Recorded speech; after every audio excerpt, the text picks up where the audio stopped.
Film का आगाज jail से होता है, जहां हम मरकजी किरदार आर्थर को देखते हैं, जिसे सब जॉकर के नाम से जानते हैं। वो कमजोर नजर आता है क्योंकि इसे मुनासिब खुराक और पानी से महरूम कर दिया गया है।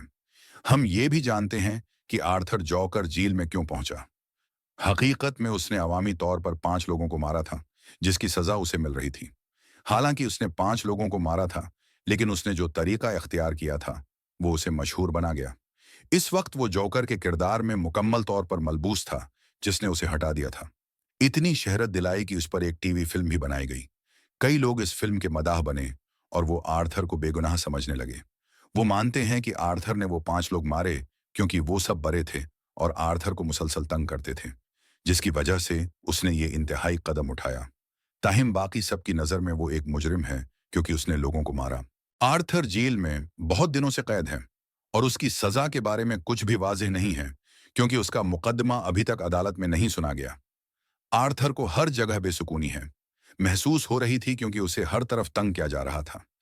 जेल में आने के बाद वो पुलिस से भी थक चुका था क्योंकि वो भी उसका मजाक उड़ाते थे। फिर आर्थर का वकील आता है और उसे मुलाकात के लिए बुलाता है। आर्थर जब रास्ते में जा रहा था तो एक लड़की को देखता है, जिस पर आर्थर की नजरें मरकूज हो जाती हैं। वो लड़की भी आर्थर को बगस के साथ देखती है और उसकी तरफ इशारा करती है जैसे वो उसे गोली मारने वाली हो। इस लड़की का नाम ली है। फिर पुलिस आर्थर को पकड़कर इसके वकील के पास ले जाती है। आर्थर का वकील उसका केस लड़ने की कोशिश करता है, लेकिन वो उसका फायदा भी उठाता है क्योंकि आर्थर अब मशहूर हो चुका है। उसकी वजह से उसके वकील ने कुछ रिपोर्टर्स को भी उसके साथ इंटरव्यू के लिए बुलाया। आर्थर इस इंटरव्यू में शिरकत नहीं करना चाहता था क्योंकि वो रिपोर्टर्स से नफरत करता था, मगर अपने वकील की बात सुनकर वो इंटरव्यू देता है क्योंकि वो जेल से बाहर निकलना चाहता है। इंटरव्यू के दौरान उसे कुछ सवालात ऐसे किए जाते हैं जिन्हें वो पसंद नहीं करता, मगर वो अपने गुस्से को अंदर ही अंदर दबाता है और सच बोलता है। इन इंटरव्यूज का मकसद आर्थर की जहनी हालत को जांचना था क्योंकि बहुत लोग मानते थे कि आर्थर पागल है और उसने पागलपन की हालत में 5 लोगों को मारा।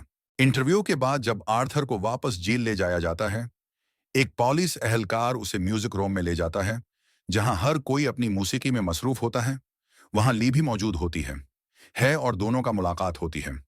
दोनों एक दूसरे से मिलकर खुश होते हैं क्योंकि वो एक दूसरे को बहुत अरसे से देखना चाहते थे। आर्थर ली से पूछता है कि वो क्यों जेल में है, तो ली बताती है कि उसने गुस्से में आकर अपने घर को आग लगा दी थी, जिससे उसकी मां भी मर गई और इसी जुर्म की सजा के तौर पर वो यहाँ है। ये सुनकर आर्थर हंसी में मुब्तला हो जाता है क्योंकि ये उसकी आदत बन चुका है। फिर ली आर्थर से पूछती है कि तुम क्यों जेल में हो। आर्थर जवाब देता है कि तुम्हें नहीं पता, मैंने 5 लोगों को मारा है और उसी जुर्म है कि वजह से मैं यहाँ हूँ। दोनों रोजाना मिलने लगते हैं और अच्छे दोस्त बन जाते हैं।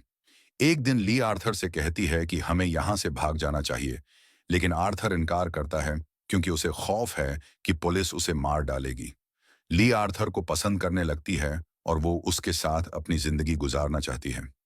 एक दिन ली थिएटर में आर्थर के साथ बैठी होती है और गुस्से में आकर थिएटर के पीछे आग लगा देती है। जब लोगों को आग का पता चलता है, वो डरकर भागने लगते हैं, लेकिन आर्थर और ली वहीं बैठे रहते हैं और एक दूसरे से अपनी मोहब्बत का इजहार करते हैं। बाद में दोनों जेल वापस आ जाते हैं और आर्थर की शक्ल जॉकर की तरह बदल दी जाती है। अगले दिन आर्थर का वकील फिर आता है और एक और इंटरव्यू के लिए उसे बुलाता है। इंटरव्यू के दौरान जब रिपोर्टर आर्थर की मां के बारे में सवालात करता है, तो आर्थर गुस्से में आ जाता है और रिपोर्टर पर चीखता है।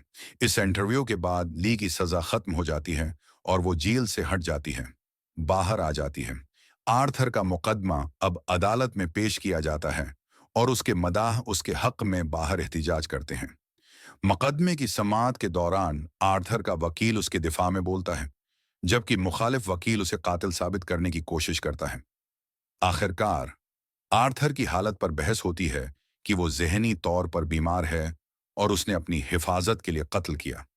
जब आर्थर की हालत पर फैसला नहीं होता, तो केस की तारीख बढ़ा दी जाती है।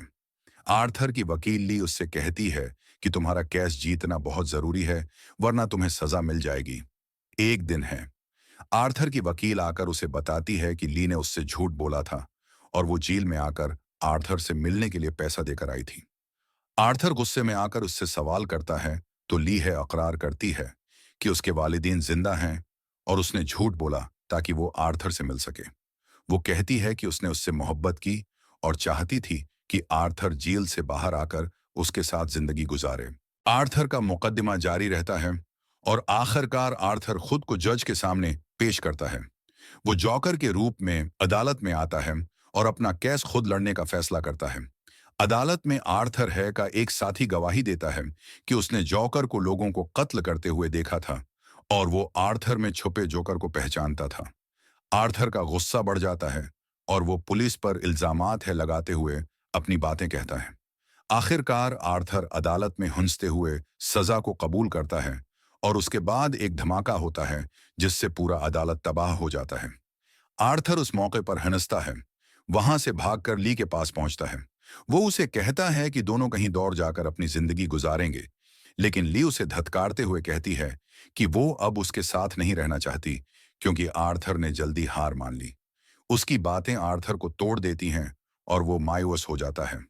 आखिर में आर्थर दोबारा जेल पहुंचता है, जहां एक कैदी आकर उसे हमला करता है और शदीद जख्मी कर देता है। आर्थर खून में डूबकर गिरता है और ये मंजर उसकी मौत का गुमान पैदा करता है। क्या आर्थर वाकई मर गया? ये सवाल आखिर तक मुअल्लक रहता है। कहानी इसी सवाल के साथ खत्म होती है।